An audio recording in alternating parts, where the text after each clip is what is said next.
शांति। आज 11 जुलाई 2023 बाबा के महावाक्य। मीठे बच्चे, अंतर्मुखी बन पढ़ाई में तत्पर रहो, श्रीमत पर सदा चलते रहो तो तुम्हारी तकदीर बहुत ऊंच बन जाएगी। यह समय है अपनी तकदीर बनाने का। प्रश्न: तुम बच्चों की ऊंची तकदीर कौन सी है जिसके आधार पर तुम सारी सृष्टि की तकदीर को जान लेते हो? उत्तर: स्वदर्शन चक्रधारी बनना। यह है सबसे ऊंचे ते ऊंची तकदीर। तुम ब्राह्मण अभी स्वदर्शन चक्रधारी बने हो। तुम अपनी भी तकदीर को जानते हो तो सारे सृष्टि की भी तकदीर को जानते हो। बाबा आए हैं तुम बच्चों की हीरे समान तकदीर बनाने। स्मृति में रहे, स्वयं भगवान हमारी तकदीर बनाने लिए पढ़ा रहे हैं तो तकदीर बनती रहेगी। गीत: आने वाले कल की तुम। ओम शांति। बच्चों ने गीत के 2 शब्द सुने। सुनने से ही अपनी तकदीर का नशा चढ़ जाना चाहिए। यह है अविनाशी नशा, उतरना नहीं चाहिए। कोई मनुष्य साहूकार पदमपति होते हैं तो उनको रात दिन नशा रहता है। हम बड़े धनवान जागीरवान हैं। नशा चढ़ता ही है संपत्ति का। तो बाप है तकदीर बनाने वाला। अभी तो तकदीर फूटी हुई है। कौड़ी मिसल तकदीर है व हीरे मिसल तकदीर है, यह तुम जज कर सकते हो। बेहद का बाप सम्मुख बैठ तकदीर बनाते हैं, सो तुम देखते हो, जानते हो। परम पिता परमात्मा को देखते हो व जानते हो। बच्चे मानते हैं हम आत्मा हैं, भल आत्मा को देखते नहीं हैं, परंतु निश्चय है हम आत्मा हैं, स्टार मिसल हैं, भ्रकुटी के बीच में रहते हैं। इस समय तुम बच्चों को आत्म अभिमानी बनना है। इस देह में रहने वाले को आत्मा देही कहा जाता है।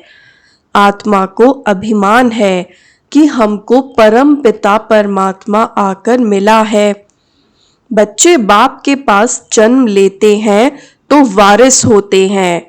फिर कोई तो पाई पैसे की तकदीर पा लेते हैं, कोई तो कुछ भी नहीं पाते, सिर्फ जन्म ही पाते हैं। कोई है जिनके 5-6 बच्चे हैं। तलब यानी नौकरी कम मिलती है तो समझते हैं हमारी तकदीर में ये था। औरों को देखते हैं, उन्हों की तकदीर में कितने महल माड़ियां, ताज व तख्त हैं। मनुष्य के तकदीर की वैरायटी है ना। तो अब तुम अपनी तकदीर को जानते हो कि किस तकदीर के लिए हम पुरुषार्थ कर रहे हैं। धन के लिए, सुख के लिए। मनुष्य पुरुषार्थ तो करते ही हैं। धनवान मनुष्य बीमार पड़ते हैं तो अच्छे अच्छे डॉक्टरों की दवाई करते हैं। समझते हैं धन से अच्छी दवाई होगी, तो धन की बात है ना। तुम बड़ी जबरदस्त तकदीर बनाते हो श्रीमत से। बच्चे जानते हैं बाबा ऊंच ते ऊंच तकदीर बनाते हैं, क्योंकि खुद ऊंच ते ऊंच हैं। अब तुम उनके सम्मुख बैठे हो ना। माँ बाप के घर में बैठे हैं। कोई राजा रानी है तो समझते हैं हमने ऐसे कर्म किए हैं जो राजाई की तकदीर मिली है। अब तुम जानते हो हम जो यह लक्ष्मी नारायण का चित्र देखते हैं, उन्होंने भी जरूर अगले जन्म में तकदीर बनाई है। तुमको यह बुद्धि मिली है। मनुष्य की बुद्धि में यह नहीं आता। इतने धनवान मनुष्य हैं, उन्हों को ये तकदीर कैसे मिली? कहेंगे पास्ट जन्म में ऐसे कर्म किए हैं जो इतना धनवान बने हैं। कर्मों का फल है ना। गाते भी हैं कर्मों की गति न्यारी है। मनुष्य पास्ट के कर्मों अनुसार ही भोगते हैं। अभी तुम बड़े ते बड़े लक्ष्मी नारायण के तकदीर की भेंट करते हो। यह जो सतयुग के मालिक बने, उन्हों की ऐसी कर्म गति किसने बनाई जो विश्व के मालिक बने? तुम सारे चक्र को जान चुके हो। तुम ब्राह्मण अभी स्वदर्शन चक्रधारी बने हुए हो। दूसरे ब्राह्मण तो स्वदर्शन चक्रधारी नहीं होंगे। वह भी ब्राह्मण, तुम भी ब्राह्मण हो, परंतु तुम जानते हो कि हम हैं सच्चे ब्राह्मण, ब्रह्मा की मुख वंशावली। जरूर ब्रह्मा भी किसका बच्चा होगा? वह है शिव बाबा का बच्चा। शिव बाबा तो रचयिता है, उसका कोई बाप नहीं। तो अब तुम्हारी तकदीर परम पिता परमात्मा बनाते हैं। बाप से ही तकदीर बनती है, काका, चाचा, मामा आदि से नहीं बनती। हाँ, कोई की बन सकती है, अगर वह अडॉप्ट करे तो। तुम बच्चों को भी अडॉप्ट किया है, ड्रामा अनुसार कल्प पहले मुआफिक। उनसे ऊंचा कोई है नहीं। प्रजापिता ब्रह्मा को इतने बच्चे हैं, ढेर के ढेर। उनको बाप से क्या वर्षा मिलता होगा? तुम समझते हो कि शिव बाबा है सभी आत्माओं का बाप और ब्रह्मा है सभी जीव आत्माओं का बाप। तुम इसमें भाई बहन हो जाते हो। बाप तो तुम बच्चों को कहते हैं, देखा तुम्हारी तकदीर कितनी ऊंची है, हम तुमको पढ़ाकर कितना तकदीरवान बनाता हूँ। बरोबर सतयुग आदि में श्री लक्ष्मी नारायण व इन स्वर्गवासियों की राजधानी थी। कितनी उन्हों की ऊंच तकदीर बनाई है। यह तुम बच्चों की बुद्धि में राज है कि शिव बाबा ने ही उन्हों की ऊंच तकदीर बनाई थी। वह तकदीर भोग 84 जन्म पूरे किए, अब फिर वही तकदीर बना रहे हैं। यह तुम्हारी बुद्धि में ज्ञान है। ज्ञान सागर शिव बाबा के सिवाय कोई भी समझा न सके। ऐसा बाप कितना लवली है। बाप भी कहते हैं, तुम भी लवली बच्चे हो। तुमको मैं फरमान करता हूँ कि निरंतर मुझे याद करने का अभ्यास करो, तो तुम्हारे विकर्म विनाश हो जाएंगे। तुम जानते हो कि शिव बाबा अभी इस ब्रह्मा तन में समुख हैं। बाप ने समझाया है, मैं तो सदैव निराकार हूँ, मेरा नाम शिव ही है। मैं साकार में आकर पुनर्जन्म नहीं लेता हूँ, अभी मैं आया हुआ हूँ। तुम जानते हो कौन बात कर रहा है। तुम्हारी बुद्धि ऊपर में चली जाती है। वह निराकार परम पिता परमात्मा ज्ञान का सागर है। वही तकदीर बनाने वाला है। हेवनली गॉड फादर हेवन की स्थापना करेगा ना। तुम जानते हो बाप कैसे ब्रह्मा तन में समुख बात कर रहे हैं। कहते हैं, लाडले बच्चे, अब ड्रामा पूरा हुआ। आत्मा सुनती है। आत्मा ही जानती है कि यह यथार्थ बात है। बाप कहते हैं, जितना हो सके मुझे याद करो, और सारे सृष्टि चक्र की नॉलेज तुमको ही दी है। कोई को अच्छी रीति धारण होती है, कोई भूल जाते हैं।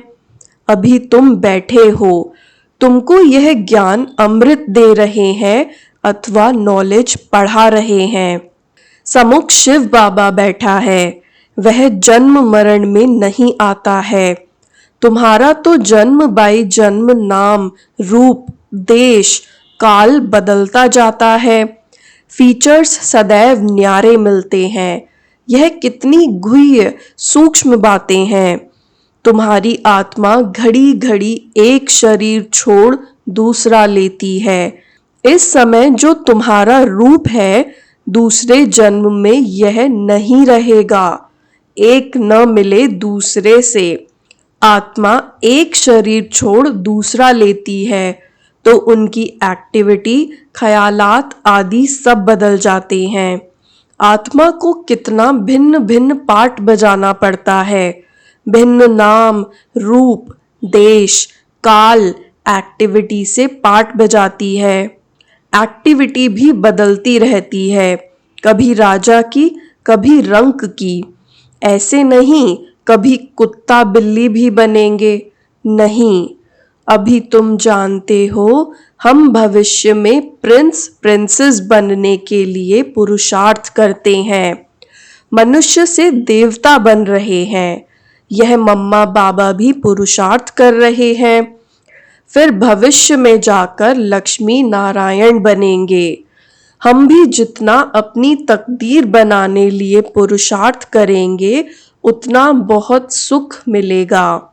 कितनी जबरदस्त कमाई है, वह तो करके अल्पकाल सुख के लिए पढ़कर इसी ही जन्म में बैरिस्टर आदि बनेंगे। दूसरे जन्म की बात ही नहीं। सो भी बने न भी बने, हो सकता है। तुम तो समझते हो कि हम भविष्य में स्वर्ग में जरूर जाएंगे, फिर वहां देवी देवता कहलाएंगे। यह कभी भूलना नहीं है कि बाप से हम स्वर्ग की ताउसी तख्त का वर्षा लेकर ही छोड़ेंगे, ऊंचते ऊंच बनकर ही दिखलाएंगे। गॉडफादर पढ़ाते हैं, वह भी तो बुद्धि में आता है। हम अच्छी रीति पढ़कर 21 जन्म के लिए अपनी प्रारब्ध बनाते हैं। इस समय जितना पुरुषार्थ करेंगे उतना ऊंच तकदीर बनाएंगे। वह तकदीर कल्प कल्प कायम रहेगी। इसीलिए इस समय तकदीर के लिए अच्छा पुरुषार्थ करना चाहिए। बड़ी भारी तकदीर है, बहुत सुख है।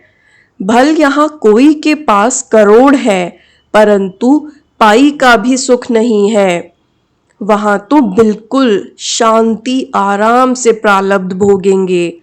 यहाँ तो कितनी आफतें आती रहती हैं। थोड़े टाइम में बहुत देवाला निकलेंगे, मरते जाएंगे। भल इंश्योर करते हैं परंतु इंश्योरेंस कंपनी भी क्या कर सकेगी। हिरोशिमा का क्या हाल हुआ, कितने आदमी मरे। इंश्योर कंपनी ने भी देवाला मारा। यहाँ भी ऐसे ही होगा, सब खत्म हो जाएंगे। इंश्योरेंस वाले किसको पैसा देंगे, कौन एक दो का दीवा जलाएंगे। मनुष्यों में अंधविश्वास कितना है। बड़े आदमी का शो करते हैं, ऋषि मुनियों को उनसे भी बड़ा समझते हैं। भल रिलीजन को नहीं मानते परंतु सन्यासियों को नमन जरूर करते होंगे। साधुओं के आगे जाकर दंडवत प्रणाम करेंगे। साधु उनके आगे नहीं करेंगे क्योंकि समझते हैं मैं ऊंच पवित्र हूँ। यह बाप तो कहते हैं, मेरे लाडले बच्चों, हम बच्चों को नमस्ते करते हैं। तुम तो हमारे सिर के मोर हो। तुम विश्व के मालिक बनेंगे। ब्रह्मांड के भी तुम मालिक हो। तुम डबल मालिक हो। मैं सिंगल, सिर्फ ब्रह्मांड का मालिक हूँ। ऐसी बातें सिवाय बाप के कोई समझा न सके। तो ऐसे बाप को कितना याद करना चाहिए जिससे ऐसा वर्षा मिलता है। बाप कहते हैं, देखो कितने बच्चे यहाँ से होकर जाते हैं, फिर 6 मास में भी बाप को मुश्किल पत्र लिखते हैं। अरे प्राण देने वाले प्राणों से प्यारे बाप को पत्र नहीं लिखते।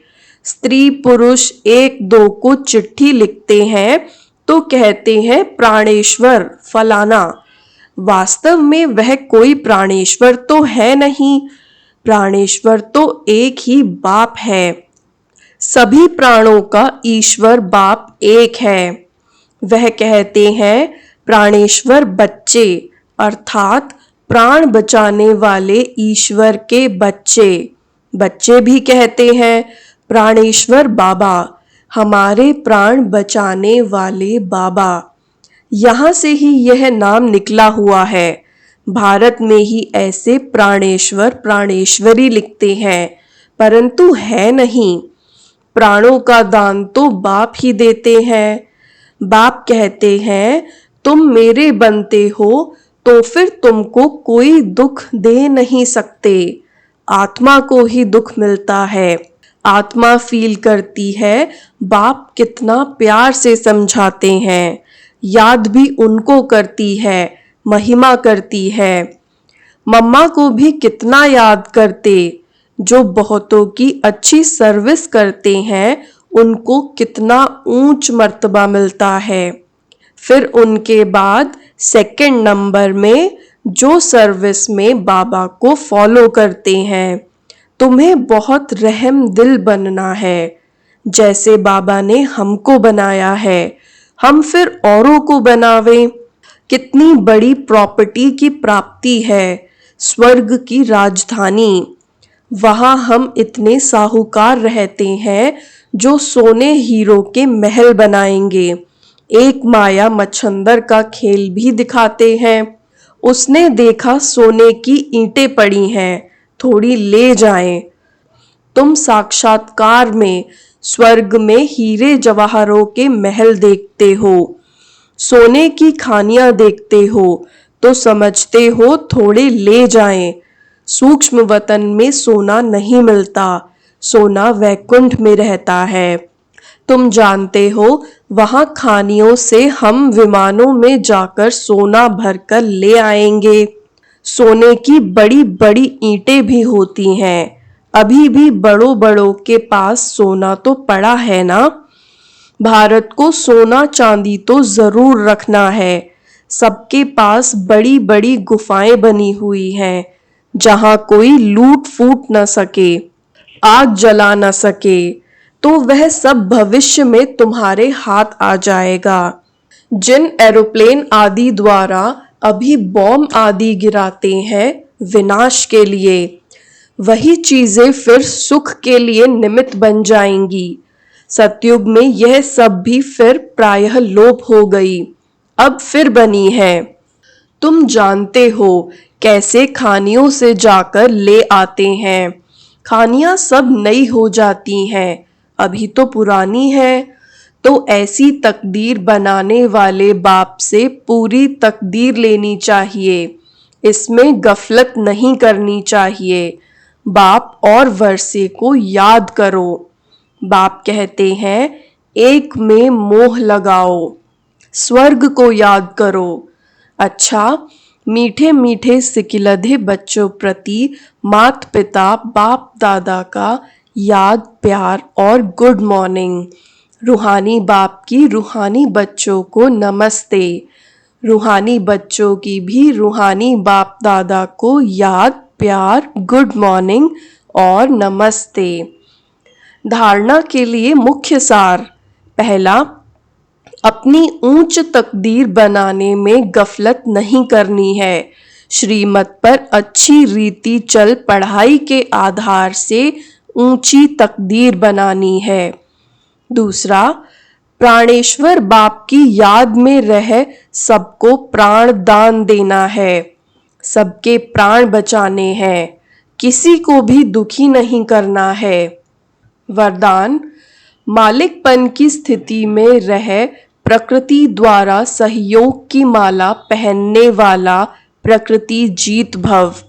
मालिकपन की स्थिति में रह प्रकृति द्वारा सहयोग की माला पहनने वाले प्रकृति जीत भव। प्रकृति आप मालिकों का अब से आह्वान कर रही है। चारों ओर प्रकृति के तत्व हलचल करेंगे, लेकिन जहां आप प्रकृति के मालिक होंगे वहां प्रकृति दासी बन सेवा करेगी। सिर्फ आप प्रकृति जीत बन जाओ तो प्रकृति सहयोग की माला पहनाएगी।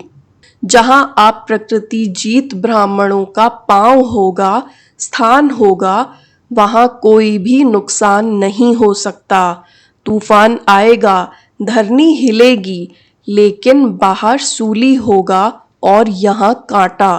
सभी आपके तरफ स्थूल सूक्ष्म सहारा लेने के लिए भागेंगे। स्लोगन: अलौकिक सुख व मनरस का अनुभव करना है तो मनमना भाव की स्थिति में रहो। अलौकिक सुख व मनरस का अनुभव करना है तो मनमना भाव की स्थिति में रहो। ओम शांति।